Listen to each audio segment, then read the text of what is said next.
Love you, Linda. Love you. The courthouse the other day in the hallway, you're singing "Oh Happy Day."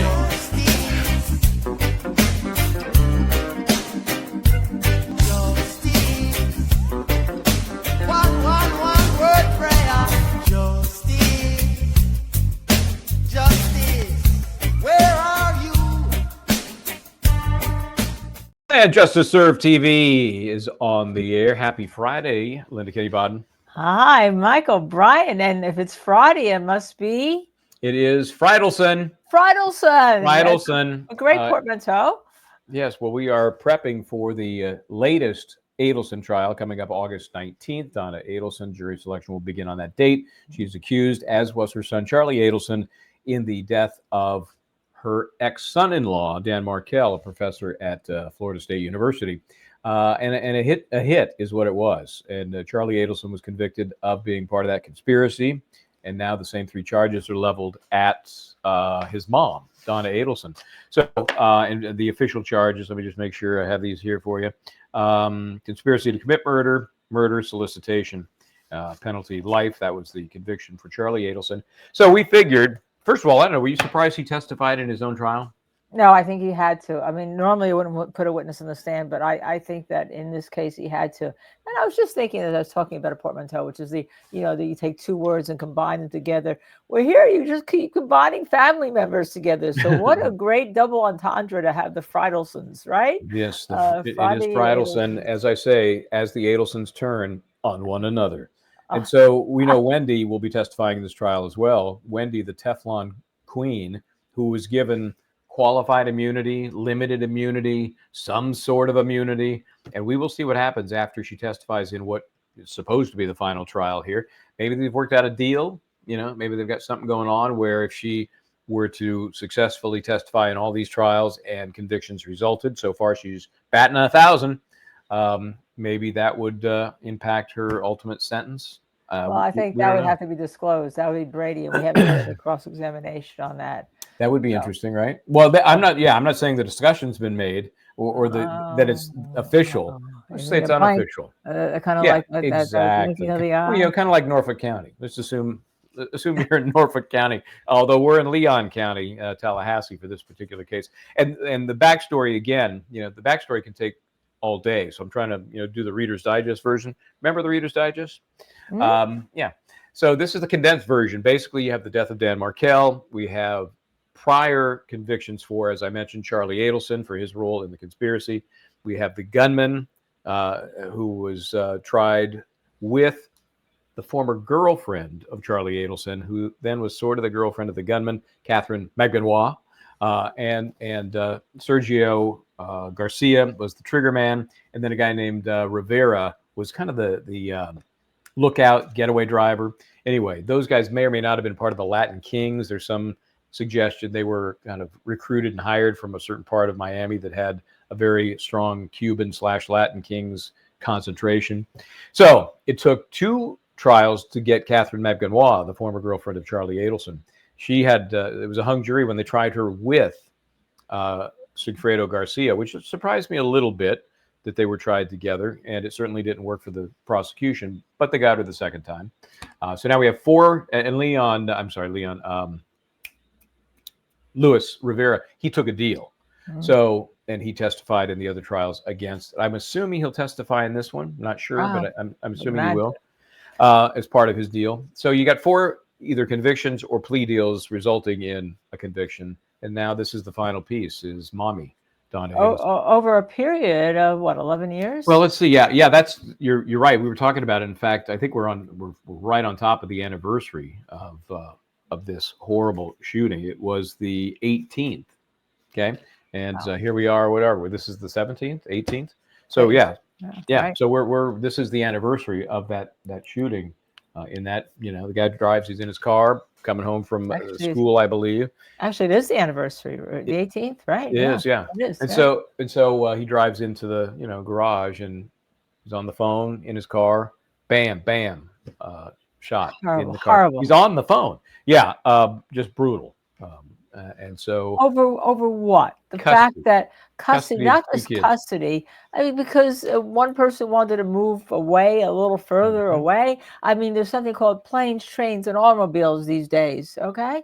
Yeah, they live in the Panhandle. They and that's where this case is taking place, in the Tallahassee area.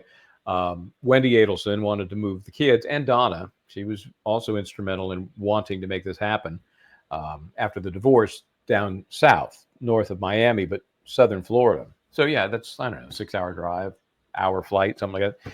Anyway, that was opposed by Dan Markell, and as a result, he was killed. So It's just terrible. And this is going to be the trial for mom, Donna Adelson, who happened to be just picked up with her hair completely colored in blonde, right? Because now you're going to see in the courtroom it's different.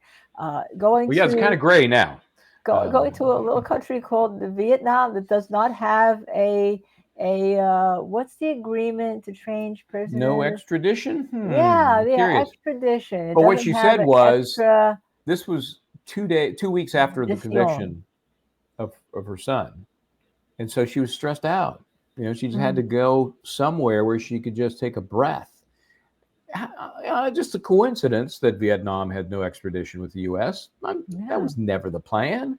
But to be arrested on the jetway, and we'll show that again at some point as we continue to cover this case, pretty amazing video of them basically storming the jetway, accosting her and her husband, who has been excised from this to some. It's interesting. I wouldn't think that he would be totally removed from the process, and there's no indication to me that he was given any sort of deal.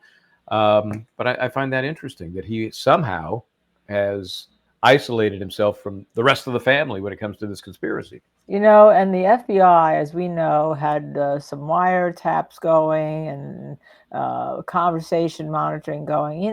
They may have found that things weren't so, they weren't sharing with Dad. Should we put it that way? Yeah, good for things him. weren't being shared with Dad. It may save his life. Yeah, you're right. Okay, so let's launch into, we thought we'd just go right into Charlie today, took the stand in his own defense. Of course, during any trial, when does the truth come out? During cross-examination. Cross-examination. So let's just jump into that. We're going to play what I like to call true crime roulette.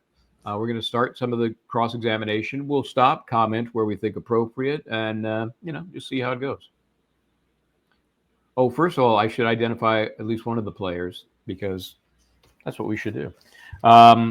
This is prosecutor Georgia Kappelman. Who's really had the case. She's had the case from the beginning. I mean, initially I thought that she was very low key, and my style is so much over the top that I was like, low key maybe not good, but low key is really good with her. Not only that, she knows every single fact of this case, every single fact. She's got the whole case. Been, as they say, eating, breathing, sleeping this case forever. Oh, why are we getting a spinning dial there?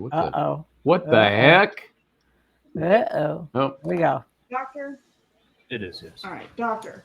And he's a dentist. Have you ever heard the saying that the simplest explanation is always the most likely? Have you heard that? I've heard that theory before, yeah. Was your explanation to the jury over the last little over a day the simplest explanation? It was the truth. You have a thorough explanation. Would you agree with that? I told you what happened. Do you agree that the only problem with having an explanation for everything is that there's just so many explanations? There's no explanation. I explained what happened. Did you find that an interesting line of opening questioning? Everything I'm now looking at in the context of a Judge Cannoni. She would never allow this kind of random because it's really not appropriate. It's interesting. I was thinking the same thing. Judge Cannoni would be an objection. It'd be especially. Oh my God, it would be brutal. So I do have one more comment. You claim that you were extorted on July 18th, 2014 by Catherine McDaniel, and also in the background. Okay, I'm sorry. I think she's attractive. Is that wrong? Typical man. So I don't think it hurts when the attorney's attractive. Okay, I'm going to continue on. some Latin kings, probably Garcia and Rivera, right? Is that accurate? No, I wasn't extorted by Catherine Magbanua. You weren't. Okay, who- That's not what I believed in 2014. Okay, I'm sorry. I understood you to say you believe that today. Today I do, yes. All right, so who extorted you? I believe that it was Catherine Magbanua's friend that she ran her mouth to. Okay, And and that's at the 2014. right, but as you sit here today, you think it's Magbanua, Garcia, and Rivera. Is that accurate? No, that's not accurate. Okay, who extorted you? As I sit here today, I believe that it was Catherine Magbanua, and I believe Sigfredo Garcia, but I don't know for sure.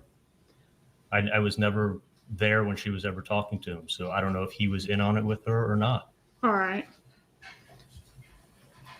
At the time, though, you did not think she was guilty. We got that right. The time of the In extortion. 2014? Yes. Correct. Okay. And then so exactly when you found out would be, I think you said, her trial. That I suspected that she was not telling me the truth and she was a part of it was in 2019. I think Her we trial. should stop for a Yes. second, All Michael. right. And so We should Yes. explain to people that Catherine Magbanua actually Magbanua. worked. Yes. Magbanua worked in his office, Yes. and also he at one time apparently had a relationship. Yes. With her, So I've right? always called her the former girlfriend, but you're right. It began as an office romance of some sort. Yeah. Right. So for people that are just coming in now, this is why they're concentrating on the time period and her name with him.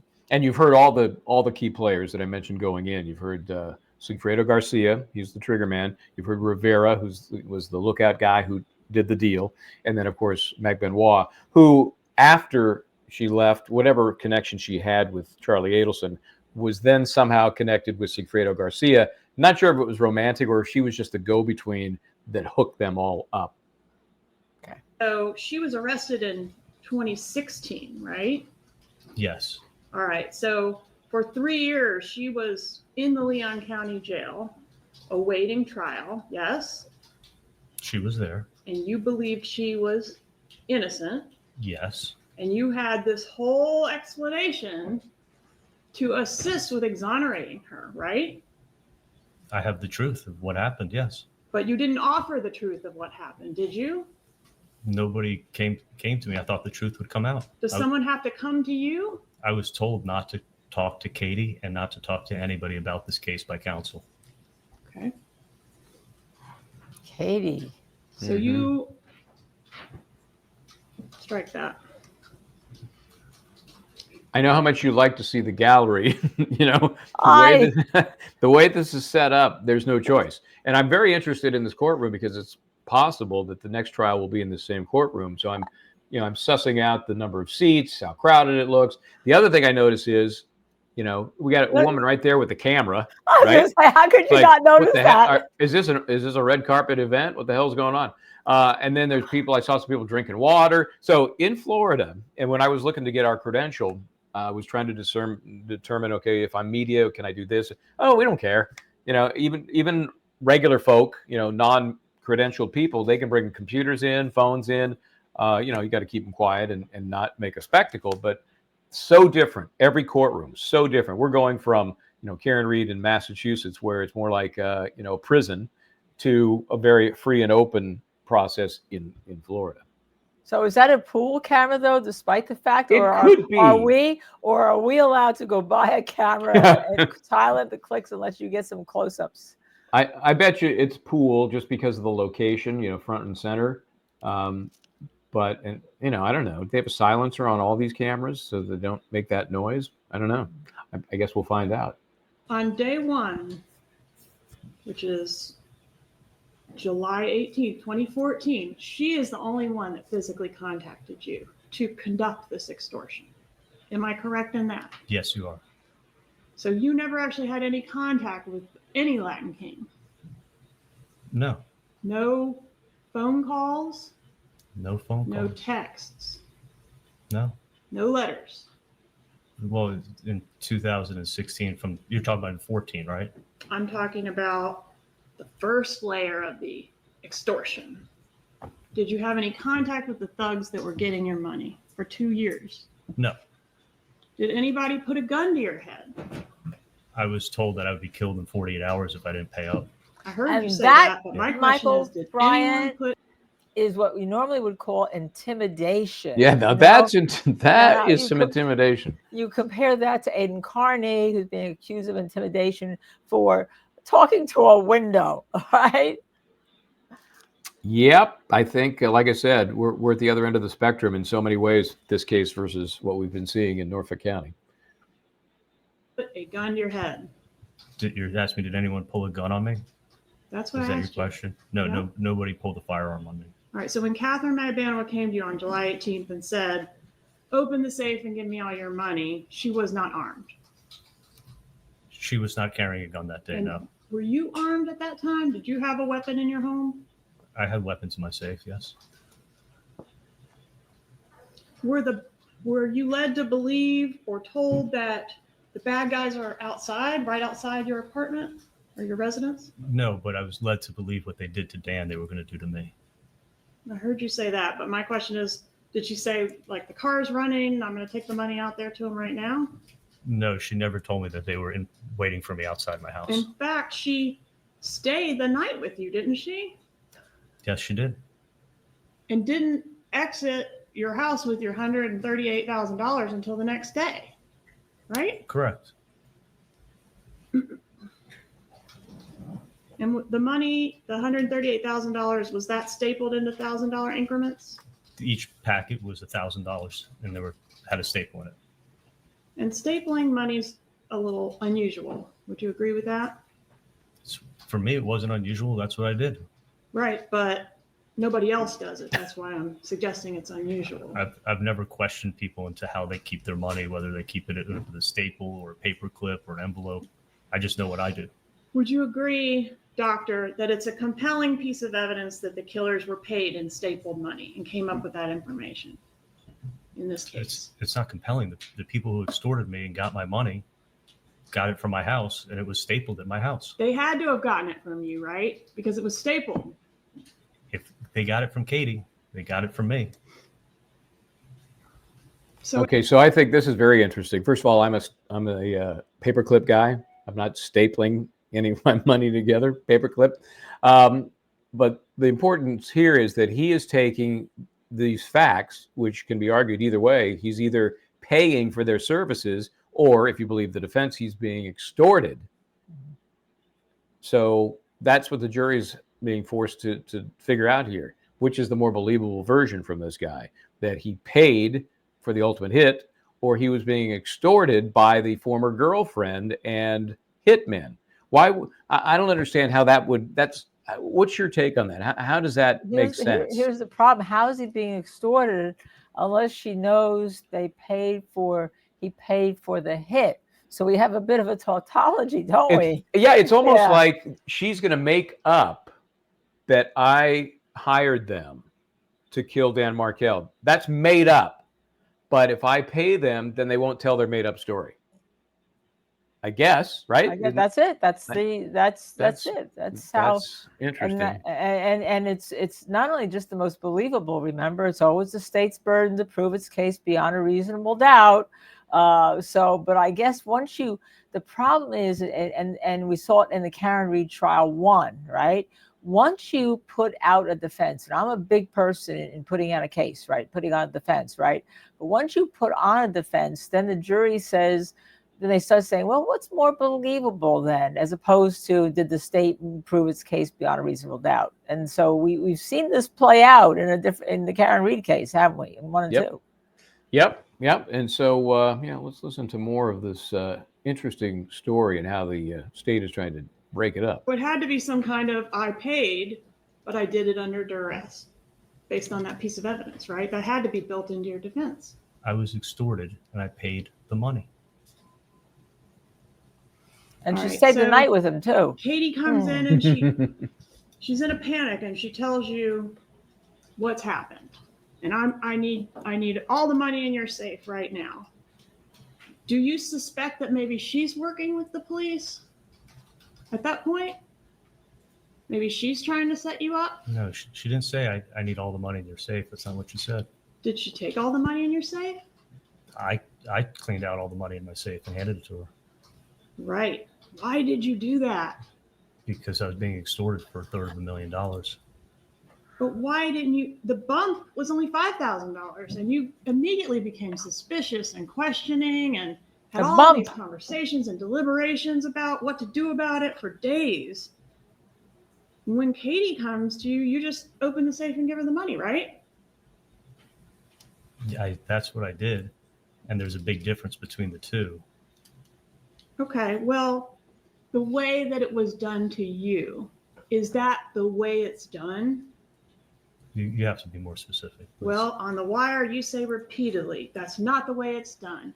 You knew that the undercover agent was law enforcement, or at least strongly suspected, because that's not the way it's done. And my question to you is, since you're an expert on extortion, because you've been extorted before, and that's how you knew that's not the way it's done, is this the way it's done? Do extortionists send a girlfriend of their victim to collect their extortion money? Is that the way it's done, doctor? I'm telling you what happened to me.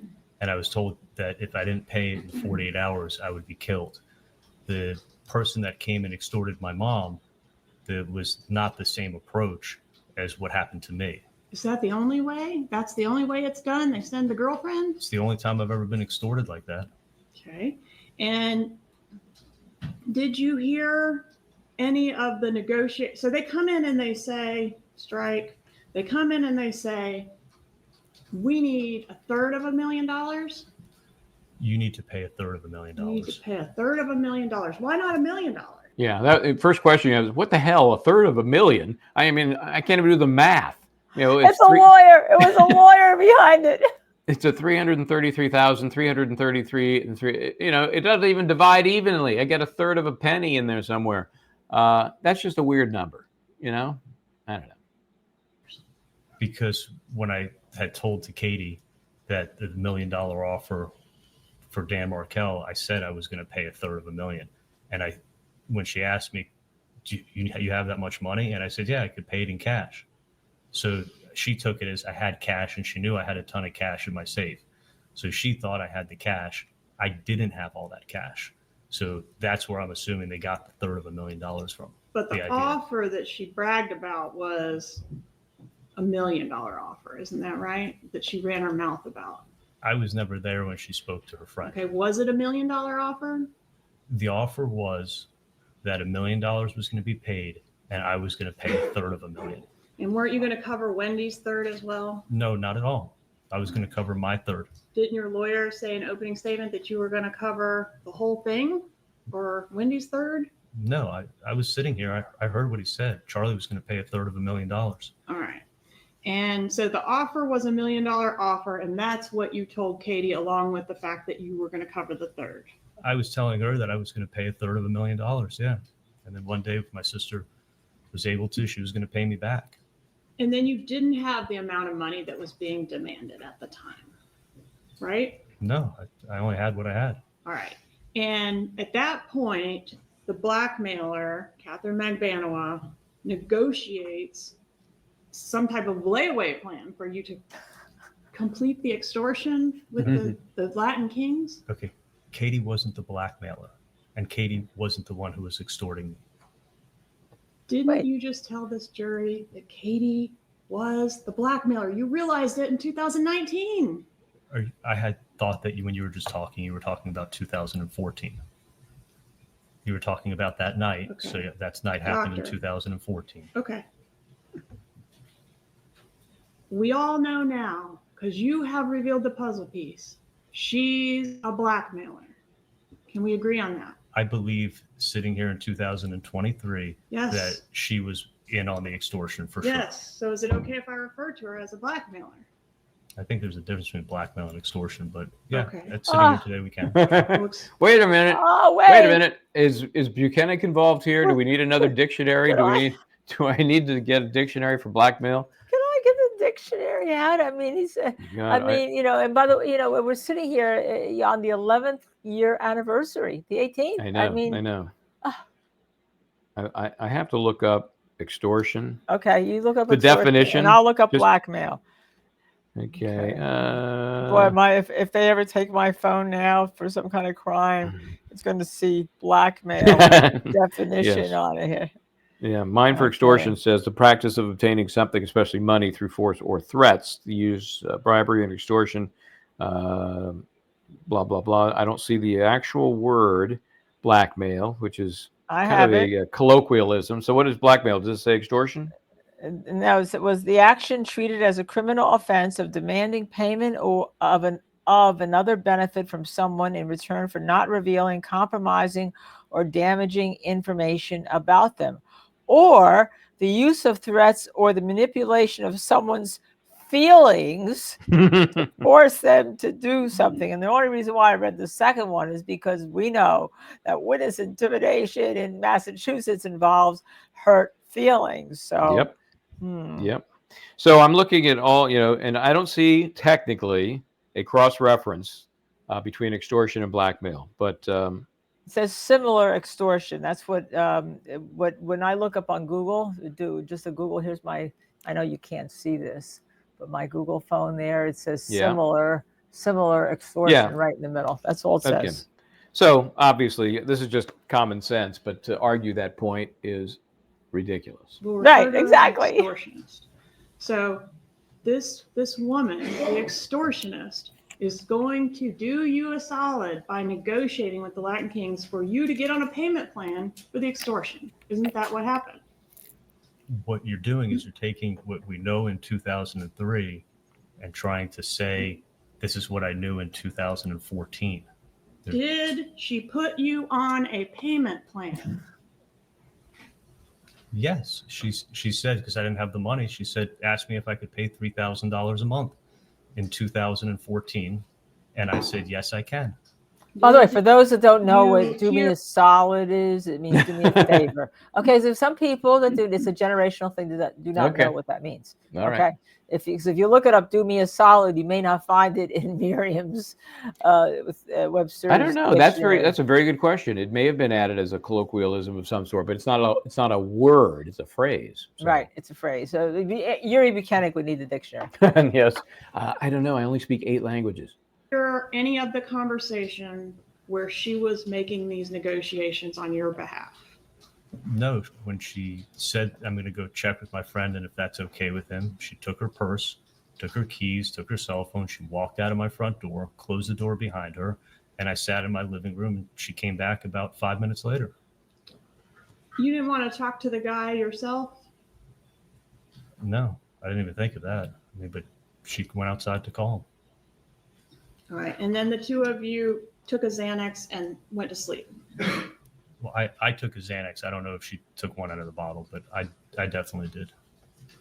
And the next morning, she left with your money, right? Did she sleep in the That's about same bed with 8:30 the him? next morning. Wait, I'm sorry. Well, yeah. I'm losing something here. This was, I think, still during the boyfriend-girlfriend phase. I think. Yeah. Ah. Or maybe she was a double agent. But there was at least the perception that she was the girlfriend. Then. July 19th, 2014. Correct. Let's talk about what you did that day. You did not report this to the police because you were in fear, correct? Absolutely. And you didn't report this to Wendy, even though, according to you, her life was in danger too, correct? Potentially, but I planned on paying the extortion every month. All right. But you did go to the gym that morning, right? Could we show that text, please?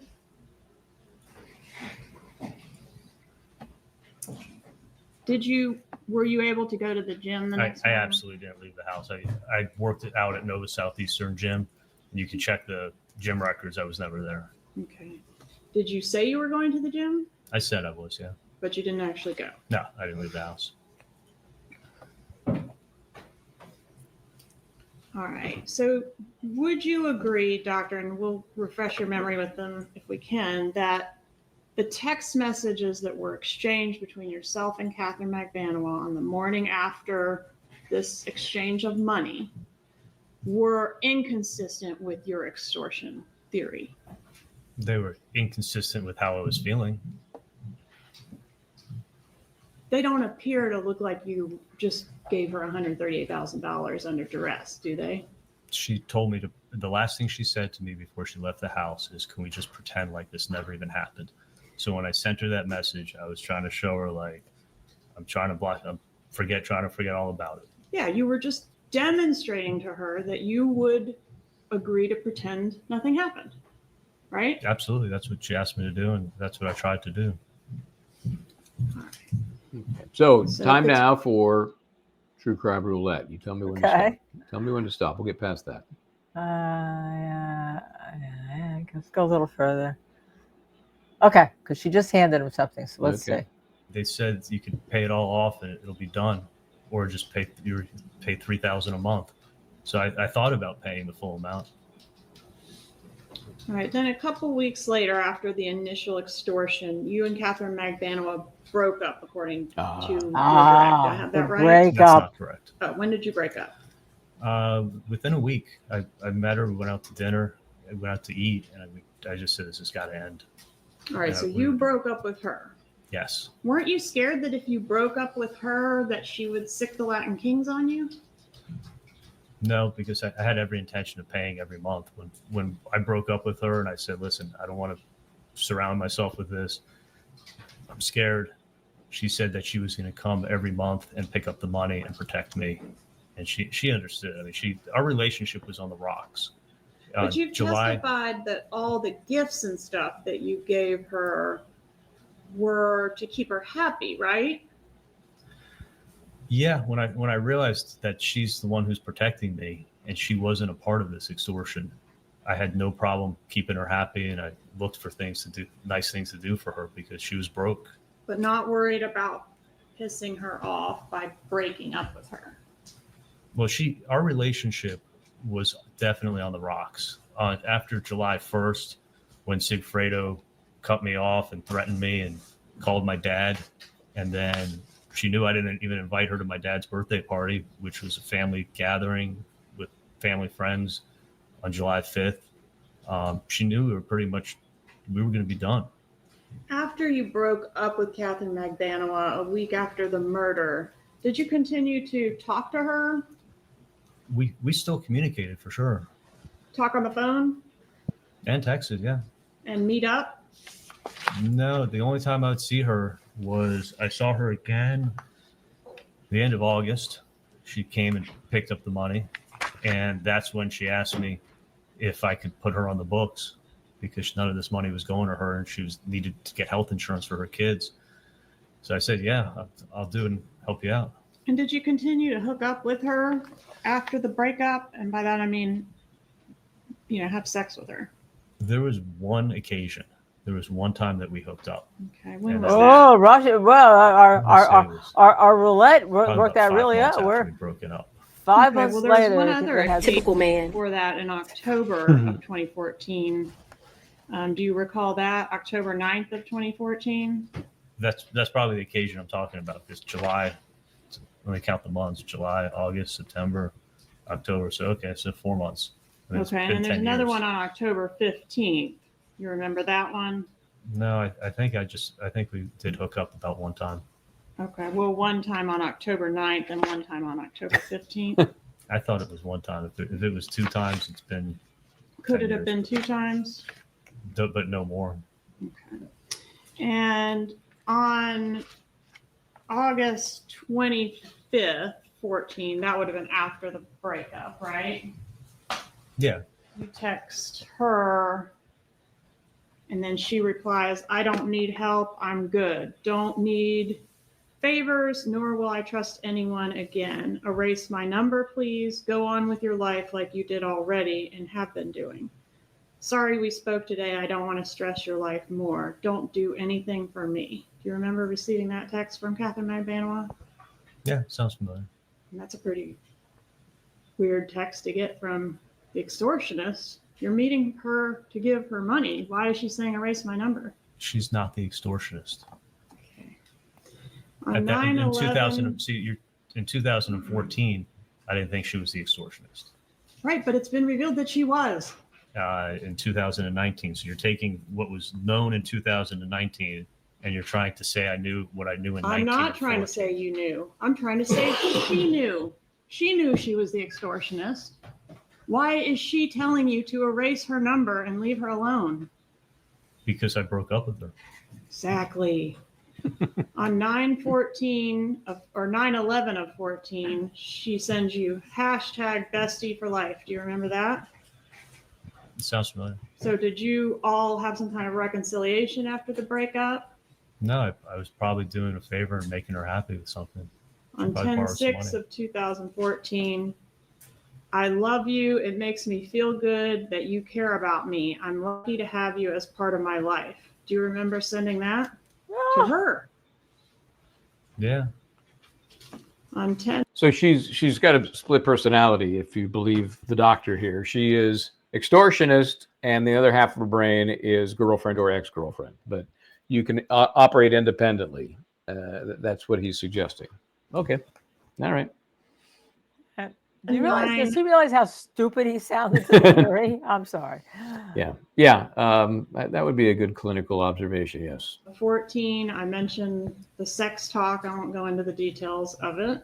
Oh, I do. Thank you. More sex talk. Come on. You want the tea? I want the details. If I'm the jury, I want the details because it tells me that he's lying. Okay. So is it coming from her or him? Do you know? Doesn't matter. Doesn't matter if he's accepting those texts and saying don't bother me, whatever way. It shows if they're having this kind of talk that we can't mention it in the courtroom, but the jury's going to see the text. It tells me that he's lying about this whole relationship. And that it never was a breakup. It was never a business deal, right? It was, well, we know what it was now. It was part of his plan to off his sister's ex. Right. 10/23 of 14. Thank you again for everything you're doing for my mommy. She sends you that. What were you doing for her mother? I don't know. I think I did a consult for her, but I didn't do anything for her mom. 2/24 of 15. You agree that she always knows how to make you smile, and you say I love you to her. Remember that? Yeah, I cared a lot about Katie, and I didn't think that she was a part of it. So I was always trying to keep her happy and make her happy. And I felt like she got dragged into something that she shouldn't have been dragged into. Okay, maybe, but she dragged you into it as well. I didn't see it like that at all. And our relationship actually got stronger. You know, initially when I got extorted, I had limited contact with her and I was cold to her.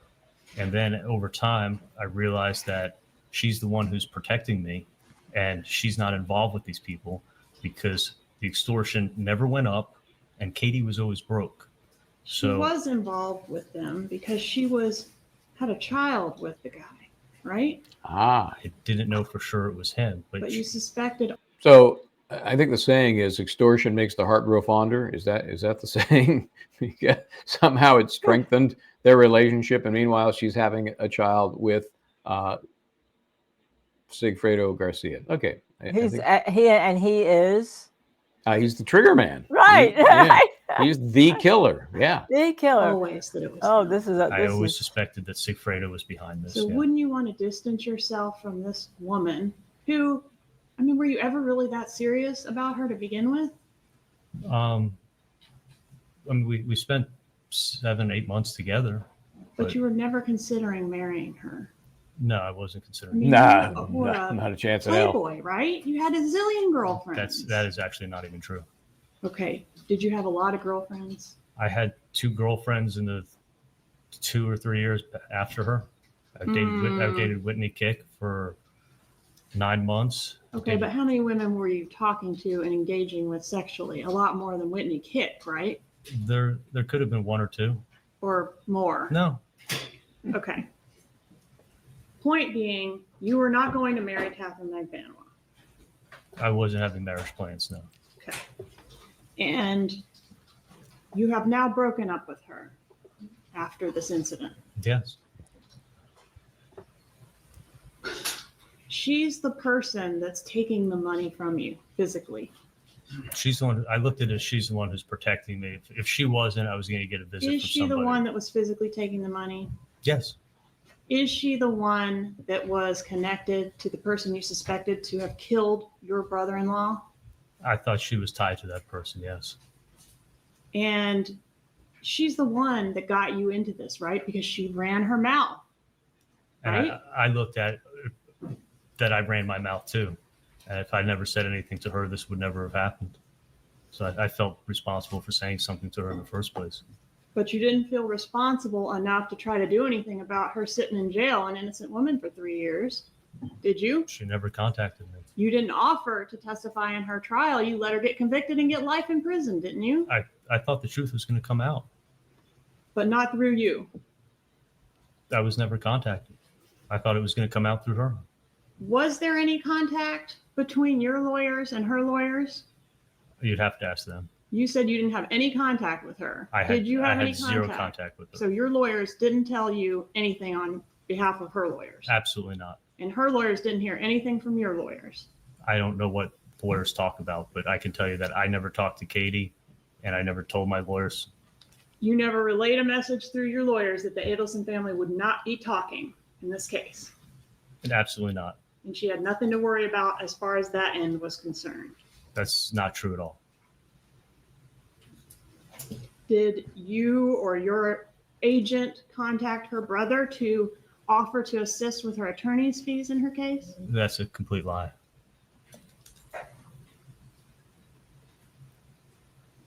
On 10/27 of 15, you say you can't wait to get lunch with her. She's the best, and you're lucky to have her as a friend for life. Did you say that? Yes. 10/27/15, you can't wait to get lunch with her. 10/30/15, you tell her you miss her. 12/9 of 15, again, you tell her she's the best. Yeah, I said all those things. Do you agree that this picture does not look like a relationship between an extortionist and her victim? I agree, because Katie wasn't the extortionist. She was the extortionist. In 2014 and No. 2015, I didn't believe that. I know you didn't believe it, but we're looking back now. Okay. You know, it's like if you're going to quote me, date me. Like at what I knew in 2014 and what I A knew long in time, huh? 2015 is not what I know now in 2023. Okay. Yes. Okay, so his logic is not totally flawed here, right? But she is saying that even if you didn't know, Catherine Medbenoit, Katie, she knew. And isn't it weird for her to be acting as she is, as if there is some lifelong friendship that at times was romantic and physical, but still it is some relationship? Isn't that weird for her? She knows she's the extortionist. Right. And That's exactly right. Yeah, and And he's making it sound like, well, I didn't know. It doesn't matter. You're both interacting. What's her gain by pretending to be a lifelong friend, a former girlfriend, but still has connections? What does she gain from that? What she gains from it is that she knows that he's not going to the police on her, right? That's what she gains, right? By keeping this relationship going, because if he's the one who solicited, well, you got these friends, out there, or she says, look, I've got friends, whatever the relationship was, they've got to know they're each protecting each other, I assume. And interestingly, in her trial, as just pointed out by the prosecution here, he did not testify. He was not called. So clearly at that point, for whatever reason, the prosecution didn't think he was going to help their case. That is interesting, isn't it? Yeah. Okay. Well, they couldn't actually call him, right? Because he was really a suspect, no matter what you say about it. True. What was the bump? He Do you was at that remember? point, I think he was at that point unindicted co-conspirator, I guess, right? What, do you remember when the bump was? We should tell people what the bump was. And Mike used to talk, our FBI agent talked about how the FBI uses these bumps. Yeah, I don't remember when Yeah. that happened. I don't know. Remember when. I know our viewers will remember when the bump happened. But anyhow, they used the bump to solicit something, so that therefore then somebody will get on the phone, as Donna Adelson did, right? Yeah, then she actually even bumped into an officer on the street, which was recorded. Right. And so it was kind of a more elaborate bump than they talk about in general. But it's law enforcement doing something to trigger some action, which Right. they expect from the guilty person. Right. And then they record it and throw it back in their faces and use it as part of a reason to get charges against that And it's called the bump. Okay. And that's The why bump. early in the testimony, he was talking about the bump. And it'll be huge in her trial. You didn't know then, and that's why you were nice to her. Yeah, I thought she was protecting me. Got it. She, None in of a those way, factors that in I- a way, she is. Think about this, right? Because if she arranges the killing for him and arranges the monetary payment, she is protecting him From ratting on her? from her ratting to the police on him. I guess Becoming a it's snitch. you're keeping him on her side helps her. Right. Right. Okay, let's do another little true crime roulette here. Okay. We got the good part there. Woo. Michael Bryan, you have a nose for news. I'm just stopping it where I'm told.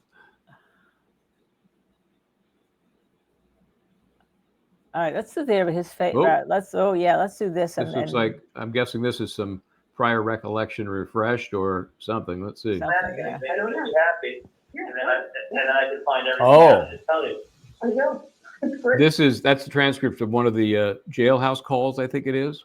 Okay. So I was like, so what are you doing for your birthday? It's like, well, Wendy's making me like a little birthday dinner, a little get together party. I'm like, that's awesome. He's like, yeah, she's doing it. He's like, I don't know anything. All I know is Wendy's putting it together for me and she's doing it quickly. Aw.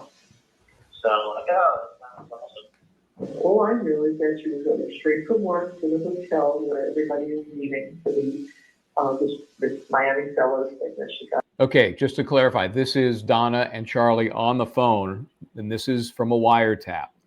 And that she's going to be there tonight because it starts early, first thing tomorrow morning.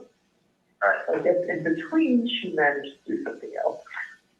Which makes me happy. I'm really glad. Oh, yeah. Sound is pretty bad, though. Yeah, Yeah, he sounded good.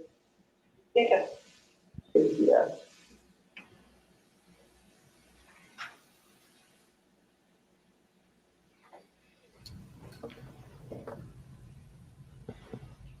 Do you remember yesterday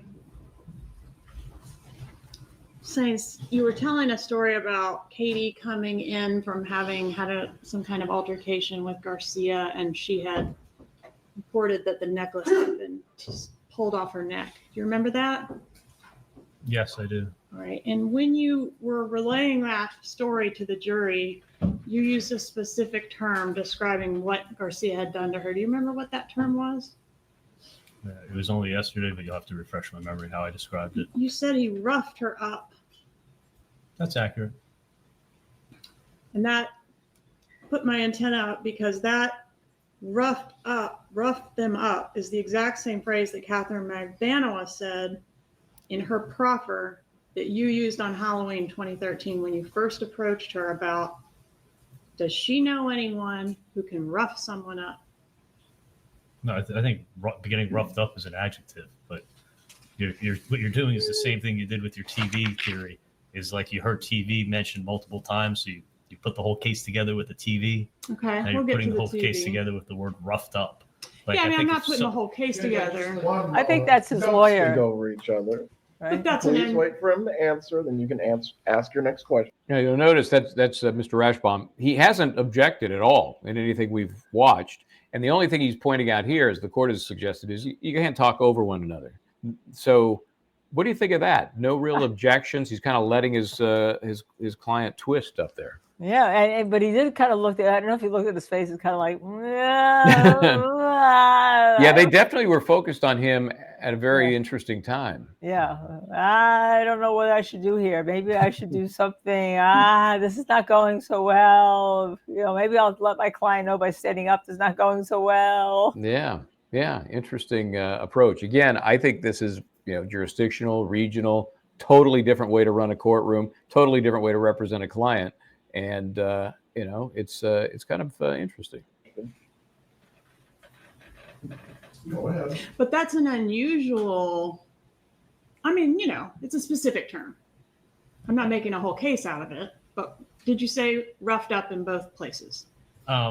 Katie was roughed up by Sigfredo when he tore the necklace off of her neck. Yes. And isn't that the same term you used when you first broached Catherine McBanoa about did she know someone who could rough up someone else? Never in my life have I ever asked her that question. Never in my life. That conversation never took place. Did you ever hear Donna Adelson refer to Dan Markell as stupid? Ooh. No. Were you laughing when Wendy was on the stand and I read all the names that Donna referred to Dan Markell as? No, I laughed when you said the word fucker in court. Okay. What did she mean when she said Dan Markell was trying to take her sunshines away? Do you know? My mom never said that. No. So you never heard her say that was made up, and he put it in a court filing, and then now it becomes something that my mom said because someone made it up and put it in a court filing. My mom never said that. Did your mom refer to the children as her sunshines? No, the kids were 3 and 4. A 3 and 4-year-old can't repeat a conversation and remember words 6 hours later and repeat it accurately. I have a 5-year-old son. Never seen a 3 and 4-year-old do that. So it was made up, and now you're repeating it. Okay.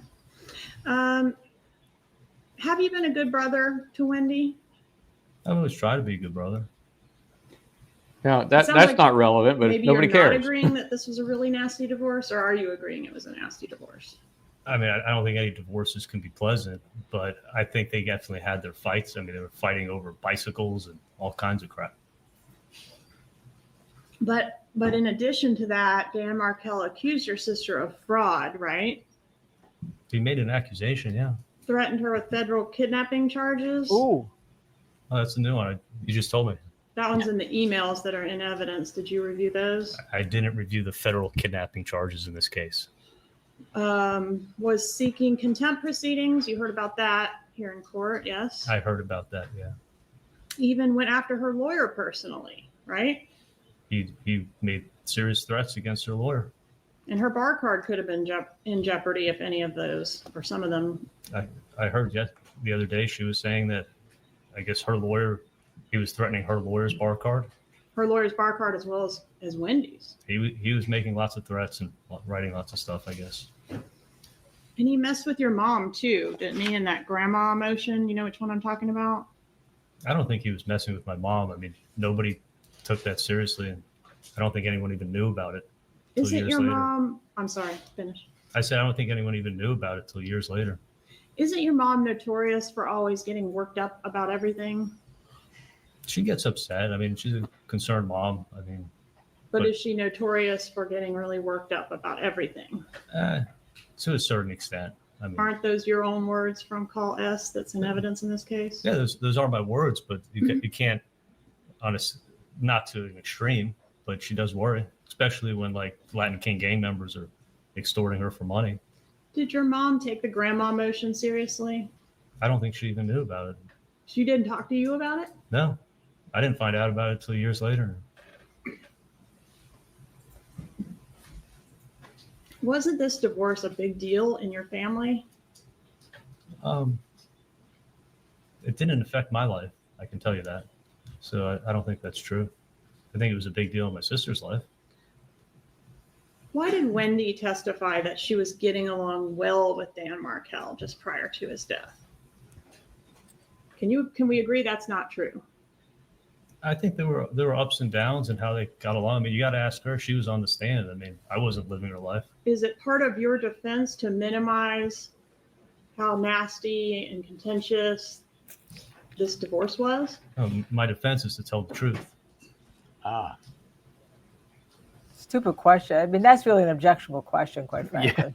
To say the least. Did you have any input on the decision to change the boys' names from Markell to Adelson? Absolutely not. Do you and Donna have to protect Wendy? No. Does Wendy appreciate everything you and Donna do for her? You got to ask her. I mean, she's my sister. I love her. I try to give her my best advice I can. If I care about her, and I give her my advice, whether she takes it or not, is up to her. She's a grown woman. Let me ask it another way. Do you feel, or isn't it true that you don't feel that Wendy appreciates everything you and Donna do for her?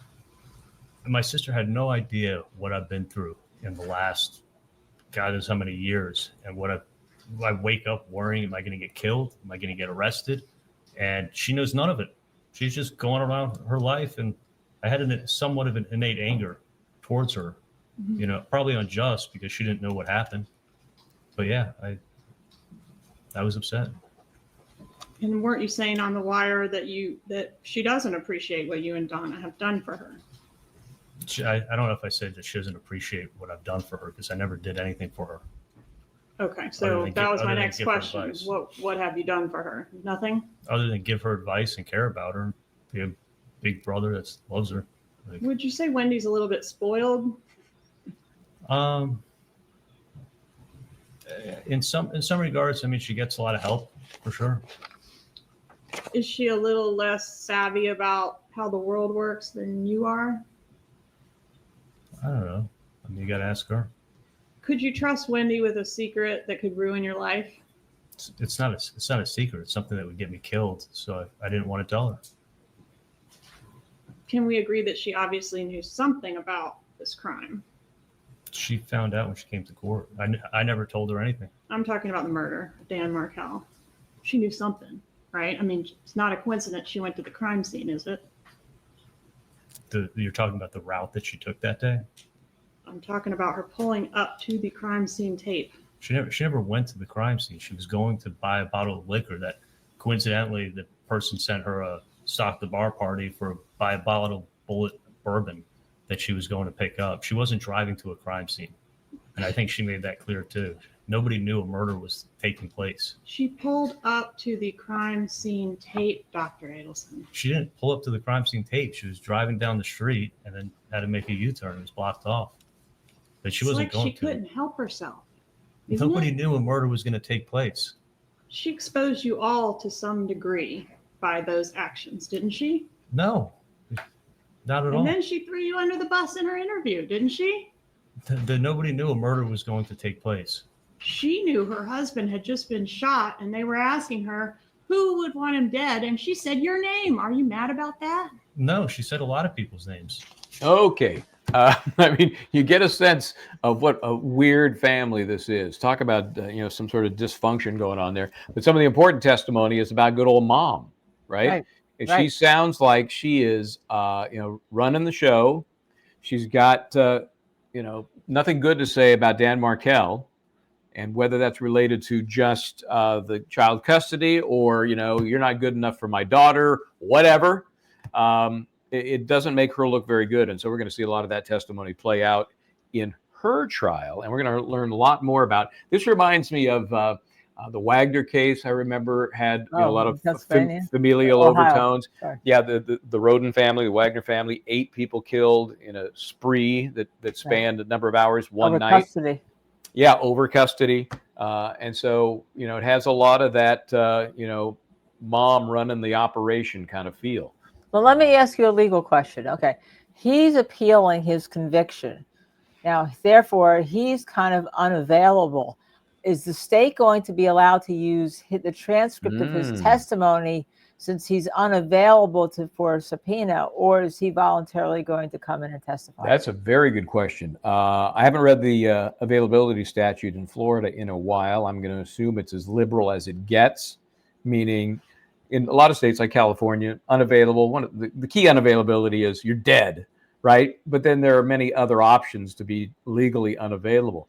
Is in Florida, his current pending appeal create unavailability legally so that they would be allowed to use his testimony from the prior trial? Very good question. I would think we're going to have to open the classroom and give the answer maybe next week. Yeah, that's a good idea. I'll do some research on that. My guess is that he will testify. That's just my guess because he's going to want to help mom. And I think they'll want to have his testimony more structured to that end rather than protecting himself as it was here. Just a guess, but it's going to be fascinating. And we are going to be along for the ride. So let me shut him down. Thank you, sir. That was very good. I mean, the cross-examination, you can see such a different style, so informal, still no objections in the parts that we saw. Not one objection, except from us. We had some objections. So it's very interesting. And, if you're the attorney representing this guy, do you let him just go? You just assume he can handle it? I don't know if that's the best strategy. So he got convicted. So who knows if that was a factor or not. All right. Well, that's our Fridelson Part 2. Fridelson We'll have Friday. Fridelson Part 3 next week. Yes, We'll figure out right. who's the next victim. I mean, the next person to testify for us. So yeah. All right. Interesting. Going to be a crazy case again, as it has been many times. Okay. Have a great weekend. All right.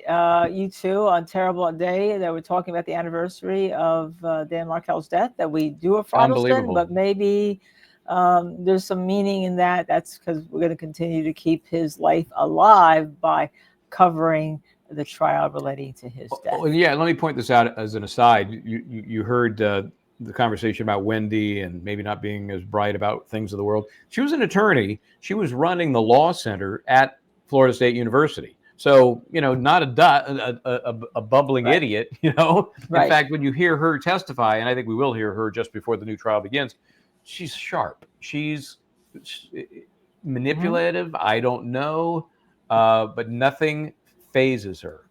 She is a cool Absolutely. cucumber. So Absolutely. And you know what? By the time this all ends, the children, I think, will be of age because this has taken 11 years already. I forget exactly how old they were when this started, but at some point they'll be of age. And then the question becomes, if they convict mom, who does the government go after then? Wendy? Okay. Yeah. We'll see. All right, we'll It's see. all the intrigue is fascinating. And it's all because, somebody couldn't get custody to the degree they wanted. So let's bump off the dad. All right. Once again, have a great weekend. I'm Michael Bryant. We'll see you next time here. Try to do the right thing. And before you leave Justice Served TV, please take a moment, hit that like button, the subscribe button. It costs you nothing. Like, subscribe, and then you can share the episode also. And then the notify all. If you hit notify all, then you'll be notified when we come on the air. And then you can go hit that like button, share, subscribe all over again. We're Justice Served TV. See you next week.